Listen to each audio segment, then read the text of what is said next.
آج میں آپ کو جو بتانے جا رہا ہوں کہ وہ کوئی عام بات نہیں ہے، وہ بات بہت ضروری ہے اور ہر انسان کی زندگی کے اندر کام آنے والی ہے، اور ہر انسان کی زندگی کا یہ مقصد بھی ہے، اور ہر انسان کی زندگی کے اندر یہ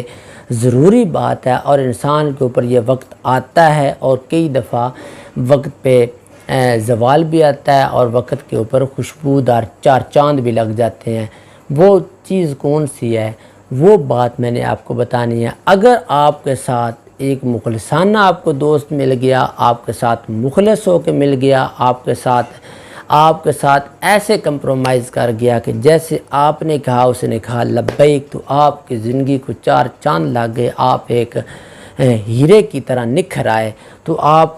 آپ کی بہت ہی اس نے اہمیت رکھی، آپ کو اہمیت دی، تو آپ کا وہ رشتہ بہت کامیاب ہے۔ وہ کیا رشتہ ہے؟ شادی ایک رزق ہوتا ہے، زندگی کا رزق ہوتا ہے۔ کوئی 4 دن کی بات نہیں ہوتی، 2 دن کی بات نہیں ہوتی، 1 دن کی بات نہیں ہوتی، سال کی بات نہیں ہوتی۔ ساری زندگی کے لیے انسان شادی کے لیے کرتا ہے اور اس کے اوپر زندگی گزارنے کا عہد کرتا ہے۔ وہ کیا ہے؟ زندگی کے اندر آپ نے شادی کی، شادی کے اندر آپ کو اگر پارٹنر جو ہے، آپ کی بیوی جو ہے، آپ کے ساتھ زندگی گزارنے والی جو ہے، وہ آپ کو اگر مخلص مل گئی ہے تو آپ کی زندگی کو چار چاند لگ جائیں گے، آپ کی زندگی کے اندر ایک نکھار پیدا ہو جائے گا، آپ اپنی ایک نئی زندگی کے اندر داخل ہو جائیں گے، آپ اپنے آپ کو ایک نیا انداز کر کے دکھائیں گے اور خوشحال زندگی گزارنے والے بن جائے گی۔ اگر آپ کے ساتھ رہنے والی، آپ کے ساتھ زندگی گزارنے والی آپ کی بیوی اگر وہ مخلص نہیں ہے، اس کے اندر احساس نہیں ہے، اس کے اندر محبت نہیں ہے، تو پھر کیا ہوگا؟ وہ ایک رزق ہی ہوگا۔ وہ ساری زندگی اگر آپ اس کو اپنائے رکھیں گے تو ساری زندگی کمپرومائز کرتے رہیں گے، ساری زندگی اس کے پیچھے ہی لگے رہیں گے۔ اگر آپ اس کے ساتھ زندگی گزارنا چاہتے ہیں، آپ کہتے ہیں کہ میں نے اس کو ہی رکھنا ہے، اس کے ساتھ زندگی گزاروں گا، جیسے مرضی کرتی رہے، لیکن اگر بیوی وہ ہوتی ہے، خامد کہتا ہے کہ یہ والا کبا جو ہے یہ سفید ہے، وہ کہتی ہے بالکل بے شک نظر آ رہا ہے کالا تب بھی وہ سفید ہے، تو یہ ہوتی ہے محبت بیوی کی۔ اگر بیوی مقابلے میں آ جائے، بیوی مقابلہ شروع کر دے، تو وہ محبت نہیں رہ جاتی، وہ ایک انتقامی کارروائی شروع ہو جاتی ہے۔ پھر وہ رشتہ نہیں ہوتا جس رشتے کے اندر خلوص نہ ہو، جس رشتے کے اندر احساس نہیں ہے اور جس رشتے کے اندر اعتبار نہیں ہے، تو یہ زندگی میں بات یاد رکھیں کہ اس کے اندر قطعاً وہ محبت نہیں ہو سکتی۔ ایک دفعہ اعتبار اگر آپ کا اتر گیا، ایک دفعہ آپ کا اعتبار لے گیا، ایک دفعہ آپ کا اس کے اوپر سے یقین اتر گیا،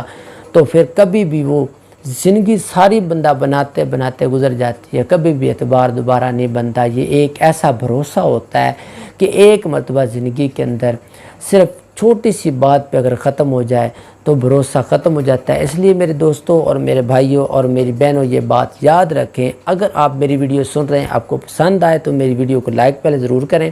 فالو کریں، اور ایک بات ضرور یاد رکھیں کہ اگر آپ کی زندگی کے اندر آپ کو شوہر مل گیا، اچھا شوہر مل گیا، شریف مل گیا، تو اس کو اللہ کی نعمت سمجھے، اللہ کی نعمت سمجھتے ہوئے اس کی قدر کریں، اس کی قدر کر کے اس کی یہاں تک کہ پیارے نبی صلی اللہ علیہ وسلم کا فرمان ہے، آپ صلی اللہ علیہ وسلم نے فرمایا اگر اللہ کے بعد سجدے کا حکم ہوتا تو میں بیوی کو حکم دیتا کہ خامد کو سجدہ کرے۔ خامد کا اللہ تعالیٰ نے یہاں تک درجہ رکھا۔ کیوں؟ خامد کو اللہ نے اس لیے یہاں تک درجہ دیا ہے کہ اس لیے کہ خامد جو ہے اپنے بچوں کی خاطر، اپنی بیوی کی خاطر صبح گھر سے نکلتا ہے، سارے ذمہ داریاں کاندھوں پہ ہوتی ہیں، ساری ذمہ داریاں کاندھوں پہ لے کے گھر سے نکل پڑتا ہے اور اللہ کا نام لے کے مزدوری پہ نکل جاتا ہے، لوگوں کے تانے بھی سہتا ہے، لوگوں کی باتیں بھی سہتا ہے، لیکن اس کے ذہن کے اندر، اس کے دل کے اندر ایک ہی تمنا ہوتی ہے کہ میری بیوی، میرے بچے گھر میں بیٹھ کے کھائیں گے، عزت کے ساتھ روٹی کھائیں گے، میں کما کے لے آؤں گا، وہ کھائیں گے، اور وہ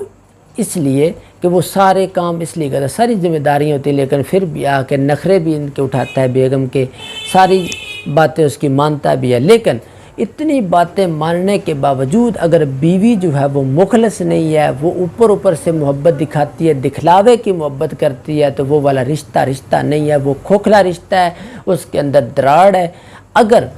اس کے اندر یہ خوبی نہیں ہے، وہ اس کی ناشکری کرتی ہے، تو اس سے بہتر ہے کہ وہ اس سے علیحدگی اختیار کرے، اس سے دور ہو جائے۔ تو پھر کیا ہوگا، نہ اس کو تنگ کر سکے نہ خود تنگ ہو، پھر کیا ہوگا، پھر وہ اپنی مرضی سے زندگی گزارے۔ تو اس سے بہتر ہے کہ وہ اپنا رویہ ٹھیک کرے۔ اگر وہ ٹھیک نہیں کر سکتی، اس کو نہیں ہو سکتا کچھ بھی، پھر بجائے اس کے کہ نیا قدم اٹھانے کے، وہ اپنی بات پہ قائم رہنے کے بجائے وہ اس سے علیحدہ ہو جائے، وہ سب سے بیسٹ طریقہ کار ہے۔ کیونکہ اسلام نے ہمیں بڑے بڑے طریقے بتائے ہیں، اسلام نے سب کچھ ہمیں بتایا کہ ایسے نہیں ہو سکتا تو ایسے کر لو، ایسے نہیں ہو سکتا تو ایسے کر لو۔ اسلام نے ہر طریقہ ہمیں بتا دیا ہے، تو اس لیے ہمیں ان کے اوپر عمل کرنا چاہیے، ان کو اپنی زندگی کے اندر لانا چاہیے، تو انشاءاللہ آپ کی زندگی سنور جائے گی، آپ کی زندگی کے اندر نکھار پیدا ہوگا۔ نیکسٹ ویڈیو کے ساتھ حاضر ہوگے، تب تک کے لیے اللہ حافظ۔